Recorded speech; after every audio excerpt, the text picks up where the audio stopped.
গরম পড়তে না পড়তেই পানীয় জলের তীব্র সংকট দেখা দিয়েছে এলাকায়। পানীয় জলের জন্য এলাকায় শুরু হয়েছে হাহাকার। এই পরিস্থিতিতে শুক্রবার 7 সকালে পানীয় জলের দাবিতে পথ অবরোধ করে তুমুল বিক্ষোভ দেখালেন মালদার হরিশ্চন্দ্রপুর মারওয়ারি পাড়ার বাসিন্দারা। এদিন তারা হরিশ্চন্দ্রপুর হাসপাতালগামী রাস্তা সংস্কারের কাজ আটকে দিয়ে রাস্তার পাশের ব্যারিকেড তৈরি করে আগুন জ্বালিয়ে তুমুল বিক্ষোভ দেখান। বিক্ষোভে সামিল হন এলাকার মহিলারা। তারা হাতে জলের পাত্র নিয়ে জলের দাবিতে তুমুল বিক্ষোভ দেখান।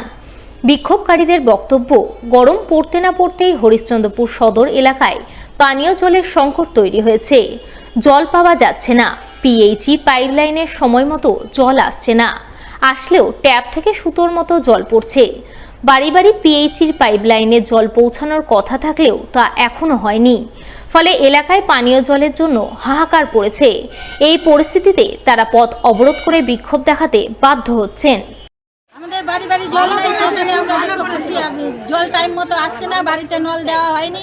2-3 বছর থেকে বলেছে বাড়িতে নল দিবে, কিন্তু দেওয়া হয়নি আজও পর্যন্ত, যার জন্য আমরা এই বিক্ষোভ করছি। বাড়িতে কি বলে মোটর লাগানো আছে, কিন্তু জল আসছে না, জলের লিয়ার পাচ্ছে না, যার জন্য গরমের দিন খুবই অসুবিধা জলের। বাচ্চা কাচ্চারও চান জামা কাপড় ধোয়া সবই কিছুর অসুবিধা, যার জন্য আমরা যদি জল না পাই, জল না খাই, কি করে বাঁচবো? আমাদের এখানে গোপালগড়িয়া মোড় থেকে শুরু করে হসপিটাল মোড় অবধি এখনও অবধি রাস্তার বেহাল দশা। তার উপরে বাড়ি বাড়ির যে জলের কানেকশন দেওয়ার কথা ছিল সেই জিনিসটা এখনও অবধি হয়নি। আপনারা জানেন আমাদের এখানে ব্যস্ততম রাস্তা, আমরা এটা করতে বাধ্য হয়েছি। এটা হচ্ছে হসপিটালের এমার্জেন্সি পেশেন্টরা যান, কিন্তু আমরা বাধ্য হয়ে গেছি এটা করতে, কারণ এই প্রচণ্ড গরমে লোকজন বাড়িতে জল নেই, জল খেতে পারছে না। দেখুন অবস্থা, কত লোকজন, মিনিমাম আপনার 200 পরিবারের বাস, যাদের বাড়িতে জল নেই, বাচ্চা কাচ্চা জল খেতে পারছে না, যার জন্য আমাদের বাধ্য হয়ে এই পথটি বেছে নিতে আমরা বাধ্য হয়েছি। এদিকে এই অবরোধের খবর পেয়ে পিএইচ দপ্তরের ইঞ্জিনিয়ার সহ হরিশ্চন্দ্রপুর থানার পুলিশ ঘটনাস্থলে ছুটে যায়। ওই সময় অবরোধকারীরা ইঞ্জিনিয়ার এবং পুলিশকে ঘিরেও জোরদার বিক্ষোভ দেখান।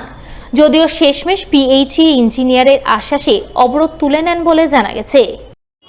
দাবি ছিল বাড়ি বাড়ি হাউস কানেকশন, তার কাজ আগামীকাল থেকেই শুরু হয়ে যাবে। এতদিন কেন বন্ধ ছিল স্যার? এতদিন এখানে হায়ার দেওয়া পাইপ আছে, ডিপার্টমেন্ট থেকে অর্ডার ছিল হায়ার দেওয়া পাইপে ফুটো করা যাবে না, সেই কারণে হয়ে আসে। সামগ্রিক কোনো অসুবিধা নেই, দরকার হলে আপনারা গিয়ে অফিসের টেস্ট রেজাল্টগুলো দেখে নিতে পারেন। হাইড্রোলিক টেস্টও হয়েছে, কিন্তু বর্তমানে যদি পাইপ ফাটে সেটা 15 দিনের পাইপ। জলের সমস্যা মেটার জন্য ডিপার্টমেন্ট চেষ্টা করছে, আমরা আমাদের মতো কাজ করছি।